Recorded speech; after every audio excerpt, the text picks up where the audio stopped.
اعوذ باللہ من الشیطان اللعین الرجیم بسم اللہ الرحمن الرحیم الحمد للہ والصلاة والسلام علی رسول اللہ وعلی آلہ آل اللہ واللعن علی اعدائہم اعداء اللہ اما بعد فقد قال رسول اللہ صلی اللہ علیہ وآلہ وسلم ایہا الناس قد اقبل الیکم شہر اللہ بالبرکۃ والرحمۃ والمغفرہ۔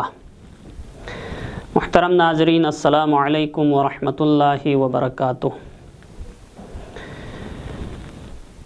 خطبہ شعبانیہ کے حوالے سے ہماری گفتگو کا سلسلہ جاری تھا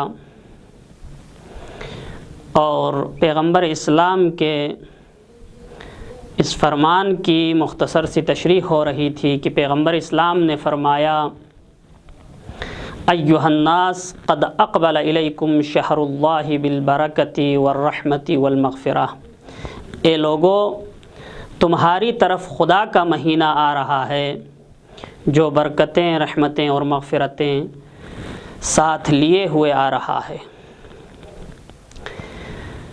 اس حوالے سے آپ کی خدمت میں عرض ہوا کہ ماہ مبارک رمضان کا استقبال کیسے کیا جا سکتا ہے اور ماہ مبارک رمضان کو شہر اللہ، خدا کا مہینہ کیوں کہتے ہیں،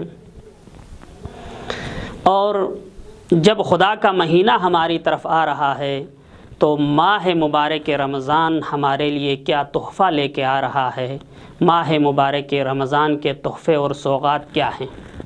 آپ کی خدمت میں عرض ہوا کہ ماہ مبارک رمضان ہمارے لیے بہت سارے تحفے لے کے آ رہا ہے، ان میں سے 3 کا نام رسول خدا نے لیا کہ پہلے تحفے کا نام ہے برکت، بالبرکت، برکت کے ساتھ یہ مہینہ تمہاری طرف آ رہا ہے۔ یہ مہینہ کیوں نہ بابرکت ہو؟ اس لیے کہ یہ مہینہ جس ذات سے منسوب ہے، اس مہینے کو شہر اللہ کہتے ہیں، اللہ کا مہینہ، وہ ذات بھی بابرکت ہے جس کا یہ مہینہ ہے۔ اس مہینے کی برکتیں دیکھیں، کتنی زیادہ برکتیں اس مہینے میں ہیں، وہ ذات بھی بابرکت ہے جس کا یہ مہینہ ہے۔ قرآن مجید میں ارشاد رب العزت ہوتا ہے کہ تبارک الذی نزل الفرقان علی عبدہ، سورہ فرقان کی پہلی آیت میں ارشاد ہوتا ہے کہ بابرکت ہے وہ ذات جس نے اپنے بندے پر فرقان نازل کیا۔ اسی طرح سورہ ملک کی ابتدائی آیت میں خداوند عالم نے ارشاد فرمایا تبارک الذی بیدہ الملک، بابرکت ہے وہ ذات جس کے قبضہ قدرت میں اس پوری کائنات کی حکومت ہے۔ ایسی بابرکت ذات کا مہینہ ہے، اور یہ بابرکت مہینہ خود رسول خدا کے فرمان کے مطابق برکتوں سے بھرا ہوا مہینہ ہے، اور اس بابرکت ذات کی طرف سے ایک بابرکت کتاب بھی اس بابرکت مہینے میں نازل ہو رہی ہے۔ قرآن مجید کو بھی خداوند عالم نے قرآن مجید میں بابرکت کہا ہے، برکتوں والی کتاب کہا ہے، مبارک کہا ہے اس کتاب کو۔ مختلف آیات قرآن مجید میں موجود ہیں، میں 4 آیتیں آپ کی خدمت میں پیش کروں گا، ان میں سے ایک آیت 2 بار تکرار ہوئی ہے، اس لیے 4 آیتیں بنتی ہیں، ورنہ 3 آیتیں ہیں۔ پہلی آیت سورہ مبارکہ انعام میں ہے، یہ سورہ انعام میں 2 مرتبہ یہ آیت تکرار ہوئی ہے۔ ھذا کتاب انزلناہ مبارک، یہ کتاب جسے ہم نے نازل کی ہے وہ بابرکت ہے، مبارک ہے یہ کتاب۔ یہ سورہ مبارکہ انعام میں 2 مرتبہ یہ جملہ تکرار ہوا ہے۔ اسی طرح کتاب انزلناہ الیک مبارک، یہ سورہ مبارکہ صاد میں یہ آیت موجود ہے کہ خداوند عالم نے فرمایا رسول خدا کو مخاطب کرتے ہوئے، رسول یہ جو کتاب ہم نے تمہاری طرف بھیجی ہے یا تم پر نازل کی ہے یہ بابرکت ہے۔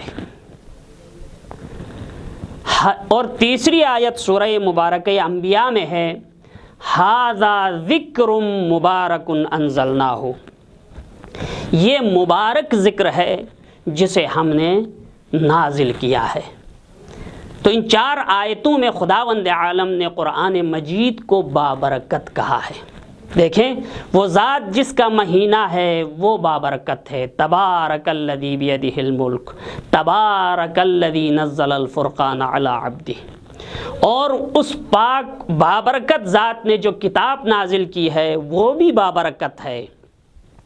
کتاب انزلناہ الیک مبارک، یا اسی طرح ھذا کتاب انزلناہ مبارک، ھذا ذکر مبارک۔ دیکھیں یہ کتاب بھی بابرکت ہے، اور یہ بابرکت کتاب جس رات میں نازل ہوئی ہے وہ رات بھی بابرکت ہے۔ کتنی برکتیں ہیں ماہ مبارک رمضان میں، آپ ذرا غور کیجئے۔ جس رات میں یہ بابرکت کتاب بابرکت ذات کی طرف سے نازل ہوئی ہے وہ رات بھی بابرکت ہے۔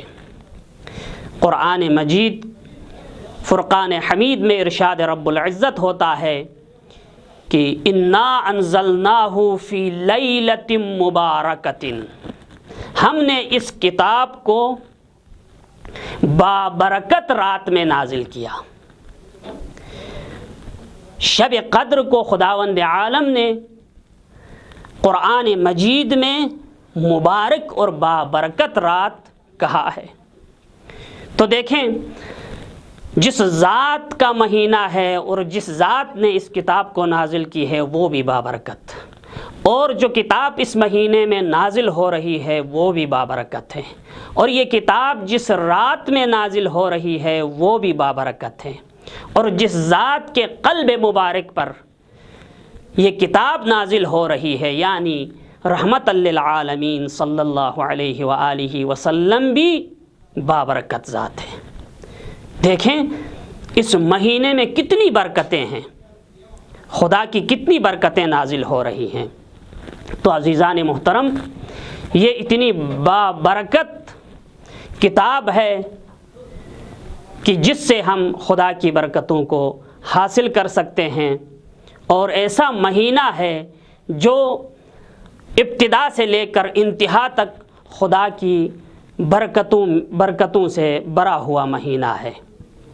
اب خدا کی ان برکتوں کو اس مہینے میں ہم کیسے حاصل کریں؟ وہ موجبات کیا ہیں جن کے ذریعے، وہ عوامل کیا ہیں جن کے ذریعے ہمیں خدا کی برکات نصیب ہوں گی، خدا کی برکتیں ہم پر نازل ہوں گی؟ اس کا اشارہ بھی قرآن مجید فرقان حمید میں ہوا ہے۔ 1-2 آیتوں کی طرف میں اشارہ کروں گا۔ ایک آیت کہ خداوند عالم نے قرآن مجید میں فرمایا اگر خدا کی برکتیں چاہتے ہو تو وَلَوْ أَنَّ أَهْلَ الْقُرَىٰ آمَنُوا وَاتَّقَوْا لَفَتَحْنَا عَلَيْهِمْ بَرَكَاتٍ مِّنَ السَّمَاءِ وَالْأَرْضِ، اگر لوگ با ایمان ہو جائے اور با تقوی ہو جائے، یہ 2 شرطیں ہیں۔ اگر مومن اور متقی بن جائیں، وَلَوْ أَنَّ أَهْلَ الْقُرَىٰ آمَنُوا وَاتَّقَوْا، ایمان اور تقوی کی صفت اپنے اندر پیدا کریں تو لَفَتَحْنَا عَلَيْهِمْ بَرَكَاتٍ مِّنَ السَّمَاءِ وَالْأَرْضِ، پھر زمین و آسمان میں خدا کی برکت کے جو دروازے ہیں وہ سب خدا اس پر کھول دے گا، اور خدا کی برکتیں اس پر نازل ہونا شروع ہو جائیں گی۔ تو ایک عامل جس کے ذریعے ہم خدا کی برکتوں کو حاصل کر سکتے ہیں وہ قرآن مجید کے مطابق ایمان اور تقوی ہے، اور دوسرا عامل جس کے ذریعے ہم خدا کی برکتوں کو حاصل کر سکتے ہیں وہ استغفار ہے۔ استغفار کے ذریعے ہم خدا کی برکتوں کو حاصل کر سکتے ہیں، کیونکہ قرآن مجید میں آسمان سے نازل ہونے والے پانی کو برکت کہا ہے۔ وَنَزَّلْنَا مِنَ السَّمَاءِ مَاءً مُبَارَكًا، ہم نے آسمان سے بابرکت پانی نازل کیا۔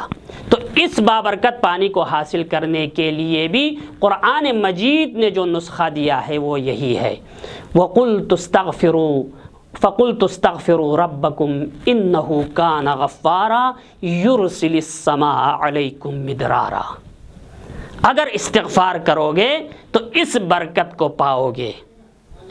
یہ جو بابرکت پانی خداوند عالم آسمان سے نازل کر رہا ہے، اس بابرکت پانی کو اور خدا کی اس برکت کو حاصل کرنا چاہتے ہو تو تمہیں چاہیے کہ خدا کی بارگاہ میں اپنے گناہوں کا استغفار کرے، تب جا کے انسان اللہ کی برکتوں کو حاصل کر سکتا ہے۔ پروردگار عالم کی بارگاہ میں دست بدعا ہوں کہ پروردگار اس مہینے میں، اس بابرکت مہینے میں ہمیں اللہ کی برکتوں سے فیضیاب ہونے کی توفیق عنایت فرمائے۔ وآخر دعوانا ان الحمد للہ رب العالمین۔